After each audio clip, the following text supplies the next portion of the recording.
In this video, I will provide a brief overview on understanding literature reviews and some tips on how to simplify structuring your literature review. So oftentimes when we're doing a literature review, it can be quite overwhelming with so many articles to read, analyze, and synthesize.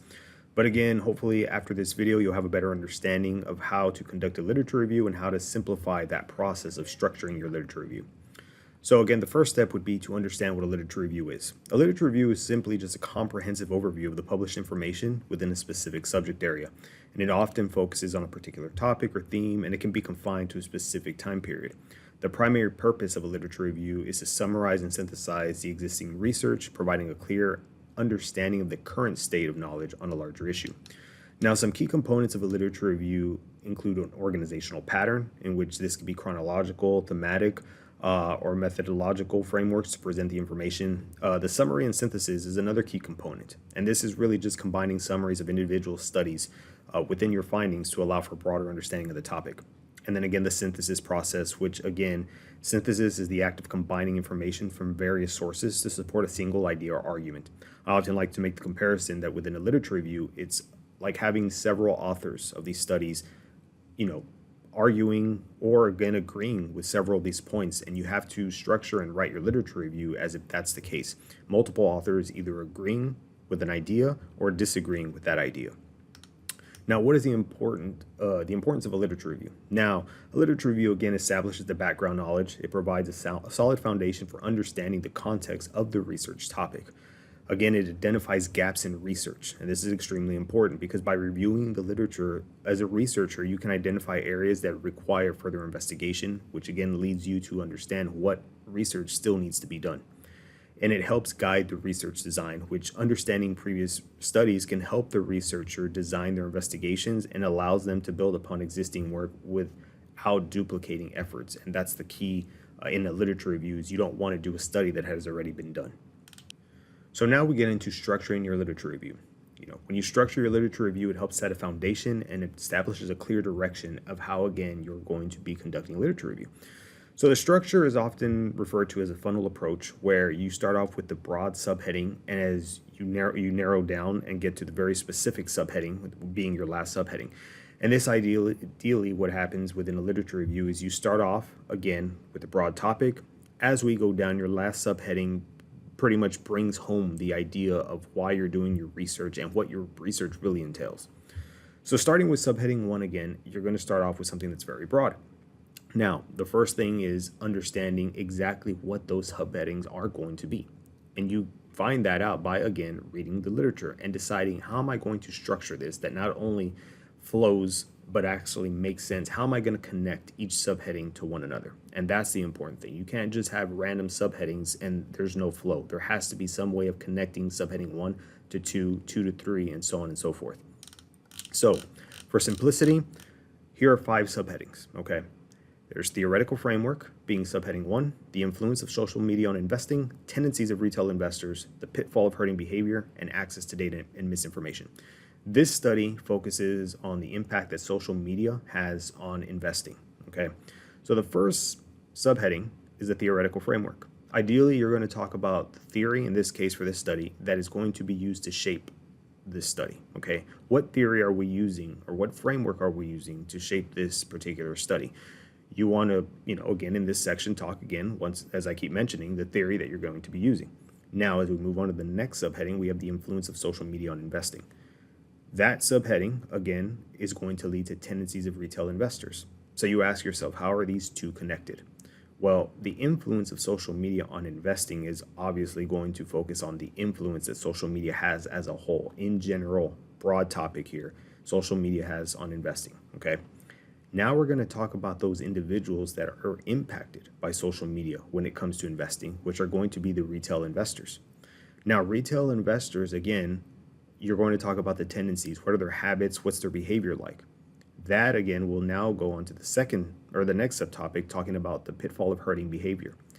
You can assume that the tendencies of retail investors is known as herding behavior.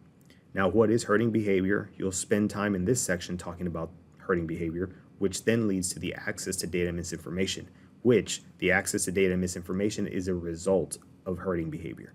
So Each subtopic, as you can see, I explain how and why they're in this specific order. Each one builds upon another, and this last subheading, access to data misinformation, is really what your study is about, because it's talking about the impact social media has on investing, and because of data and misinformation, that's pretty much stating that this is the reason why I'm doing this study. Okay, now we move on that once we have our subheadings established in an order that makes logical sense, we then, for a literature review, you're asking yourself, okay, my first subheading is going to be about the theoretical framework. But what about it? There's so much literature out there on, in this case, we're going to use a social learning theory. Okay, what about the social, what am I supposed to write on that? Well, ask yourself as many questions. And for simplicity, I kept these questions short and limited, but ask yourself as many questions as possible about that specific topic. Okay, in this case, explain social learning theory and its constructs. Provide studies that have been previously used for investing and social media, social learning theory. How has social learning theory impacted investing? Are there other studies that have used this framework? Why is social learning theory suitable for this study? Again, these are just questions off the top of your mind that come to you about the theory you're going to be using, okay? The next subheading, influences on social media on investing. How does social media impact investing? How is it used? How does social media gamify investing? The benefits and disadvantages of using social media for investing. Why is social media used by investors? Again, just questions you can think about that pertain to your specific subtopic. And the reason I encourage you to exhaust yourself with just as many questions as possible, because now you have something to look for within the literature. Once you create questions for each subheading, again, now we know what we're looking for in the literature, what we're trying to find the answer to. It's a lot easier for me to tell you, can you explain to me the social learning theory and its constructs, versus I just need you to look up the social learning theory. Because then again, you're asking yourself, well, what about it? What am I looking for? But when I provide, or you provide yourself with specific questions, it's so much easier to look in the literature for those answers. So again, you want to ask yourself as many questions for each subheading. Once you do that, this is where you get to the literature and you start finding the answers to these questions. You want to explain the social learning theory and its constructs. This is from the literature of you doing your research. Of course, you include your in-text citations as you go, but again, you're just answering the question. The social learning theory was brought forth, just some background information about who created the social learning theory. Again, what are its constructs? As you can see, we're identified that the social learning occurs using a 4-step modeling process. Now we're talking about the social learning theory. All this, again, answering the question of explaining the social learning theory and its constructs. The next question, provide studies that were previously done within investing that use the social learning theory. Okay, we have 2 authors here, 2 studies that use the social learning theory as a framework to understand investor behavior. One study found that investors learn individually. Another study conducted social learning is incorporated, again, synthesizing the literature, providing similar perspectives from 2 different studies. Even though the authors are the same, it's 2 different studies. So again, answering this question right here. We move on to the last question. Why is this study suitable, or this theory suitable for your study?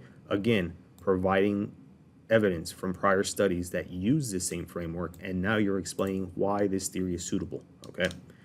Now, once we've answered those questions, all you have to do is delete the question, and now you have your entire section written for your theoretical framework. So what I mean is, all this information that you've created, simply delete the question that I have here in bold for each section.